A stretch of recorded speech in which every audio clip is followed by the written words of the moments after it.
There are stories that don't begin with noise. They begin with stillness. With a dog sitting at the edge of a road, in the same spot, evening after evening, not asking for anything, not bothering anyone, just watching the distance with a patience that most of us have forgotten. This is the story of one such dog. We don't know exactly what he was thinking in those long, quiet hours. We can't know. But those who saw him, the neighbors, the passers-by, the man who finally stopped long enough to really look, they all said the same thing. He wasn't lost. He wasn't wandering. He was waiting, and there is a difference. A lost dog searches frantically, moves in circles, cries into the dark. But this dog was calm, still, like someone who has made peace with the wait, but has not yet made peace with the absence. This is a slow story. It won't rush. Because real things rarely do. By the end, you'll understand why this dog sat in that spot every single evening. And maybe, just maybe, you'll feel something that's hard to name but easy to recognize. The feeling of being loyal to someone even when they're gone. Let's begin. Every evening, just before the sun touched the horizon, he would appear. Not from anywhere dramatic. He'd simply walk out from between two old houses near the edge of the neighborhood and sit down at the side of the road. Same spot. Every time. He'd face the direction where the road curved and disappeared behind a row of old oak trees. And he would watch. He didn't bark at passing cars, didn't chase birds, didn't sniff around looking for scraps. He simply sat and waited, as if waiting were the most natural thing in the world. The light would fall, the air would cool, and eventually, in the darkness, he would get up, walk back through those two houses, and disappear for the night, only to return the next evening. People in the neighborhood had noticed him for weeks. Most assumed he'd move on.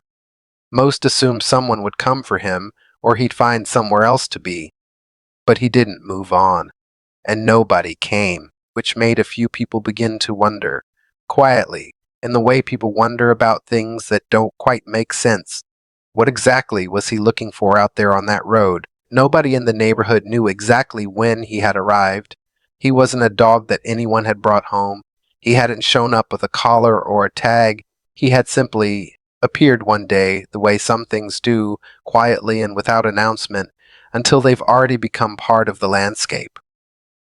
The older woman on the corner, Ms. Elaine, said she first noticed him sometime in early spring. She'd been sitting on her porch with her morning coffee and seen him trotting down the sidewalk with a certain purpose, not a stray's confused wandering, but the walk of a dog who knew exactly where he was headed. She'd thought nothing of it. A week later, she saw him again. Same direction, same purpose. And then she started noticing the evenings. She mentioned it to her neighbor, Harold, who mentioned it to his wife, who mentioned it to someone else. And soon enough, a few people in the neighborhood had begun watching for him. The way you watch for something that has started to mean something without your permission. He ate whatever was left out for him. He never caused trouble. He was polite in the quiet way that certain animals are, the ones who have learned that the world doesn't always respond kindly to need. He slept somewhere behind the old houses, somewhere dry and hidden. And every evening, without fail, he walked to that road. No one yet knew why, but they were beginning to pay attention. His name was Robert. He lived 3 streets over and drove past that road every evening on his way home from work. He'd noticed the dog before, the way you notice a tree or a mailbox, something that registers without demanding attention. But one Tuesday evening in May, something made him slow down. Maybe it was the way the dog was sitting. There's a particular posture that some animals have when they're not just resting, when every muscle is quietly alert, when the head is lifted just slightly and the ears are tilted forward, not in alarm, but in anticipation, in hope. Robert pulled his truck to the shoulder and rolled down the window. The dog turned to look at him briefly, not scared, not aggressive, just measuring. Robert sat there for a minute, 2 minutes. The dog turned back toward the road, resumed watching. Robert got out of the truck. He stood about 10 feet away, not approaching, just standing, letting the dog feel his presence without pressure. He watched the dog's breathing, slow, steady. The tail lay flat on the ground, not wagging, not tucked. Somewhere in between. After a while, Robert crouched down. The dog glanced at him again. Longer this time, then went back to watching the road. Robert didn't try to touch him, didn't call out to him. He just sat there in the fading light, beside a dog who was waiting for something, wondering what it could possibly be. The weeks passed. Robert came back. Not every day at first, but often enough. He started bringing a small portion of food, setting it a few feet from the dog without making it a transaction, without requiring anything in return. The dog would eat, quietly, then go back to watching the road. Other neighbors had varying reactions. Some thought it was sad. A few suggested calling animal control. One man down the block had waved him away twice, not unkindly, but with the particular impatience of someone who doesn't want to be responsible for one more thing. A child once came running up to pet him, and the dog had allowed it, sitting still and patient, but when the child's mother called her back, the dog didn't follow, didn't try to go with them, just settled back into his waiting. That was the thing that made it difficult. He wasn't desperate. He wasn't performing need. He wasn't chasing after people or whimpering at doors, and somehow that made it easier for people to walk past him, to tell themselves he was fine, to assume someone else would figure it out. He was overlooked not because he was invisible, but because he was dignified. And dignity sometimes is the hardest thing to rescue. Robert noticed. He found himself thinking about the dog during the day, thinking about that steady gaze aimed at the empty road, thinking about what or who could possibly be on the other end of all that quiet faithfulness. Summer came. The dog was still there. The grass beside the road had grown tall, then been cut, then grown tall again. The oak trees had gone from green to deep shadow green. The evenings got longer, then slowly began to shorten. And every evening he sat in that same spot. The ground beneath his paws had worn smooth, a small bare circle in the grass that was only his, a quiet record of all the hours he had spent there. Robert had learned his routine by heart. He began arriving a little earlier, sometimes just to sit nearby while the dog watched the road. Sometimes they sat together in comfortable silence as the light changed around them.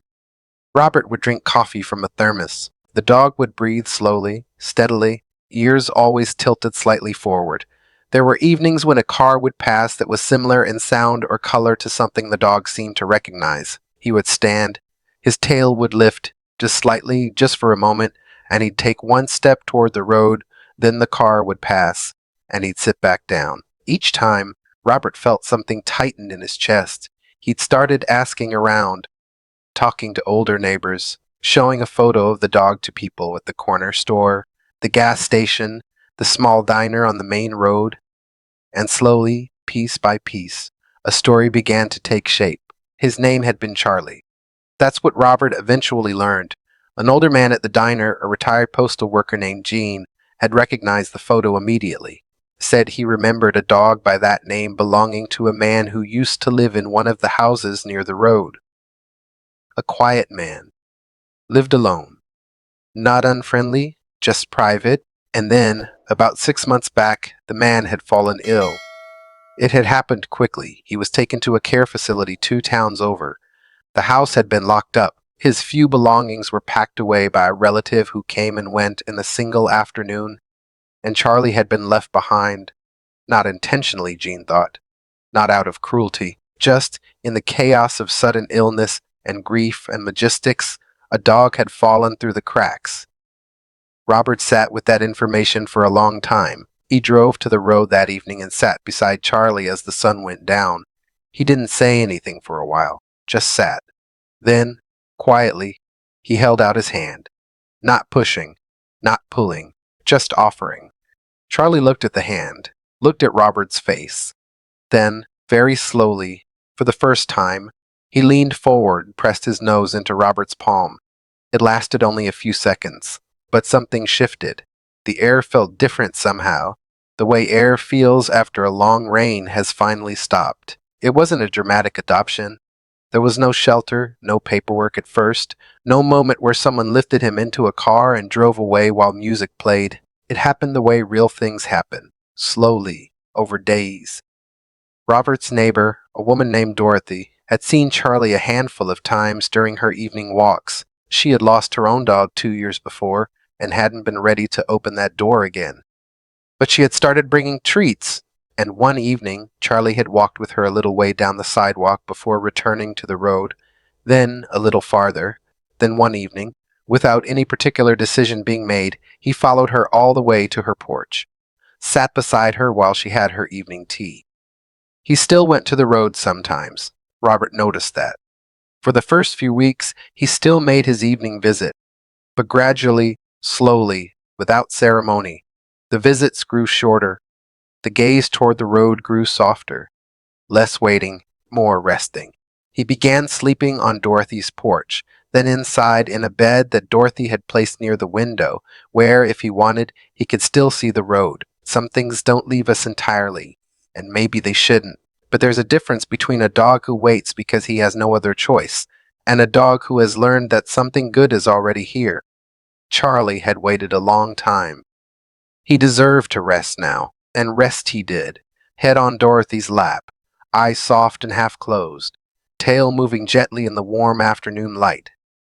He didn't stop being Charlie. He didn't stop carrying whatever he had carried all those months at the roadside, but now, when the evening came, he didn't have to face it alone, and that, perhaps, is the quietest and most complete kind of rescue. Some stories don't have dramatic endings. They have gentle ones. A dog who waited, people who finally slowed down long enough to see, and a small warm porch where, every evening, a new kind of waiting began, not out of loss, but out of love. If Charlie's story moved you, please share it. There are real animals like him in neighborhoods everywhere, patient, dignified, unseen. Sometimes all it takes is one person who slows down. If this story found its way to your heart, we're grateful. Like, share, and stay with us. There are more quiet, beautiful stories waiting to be told.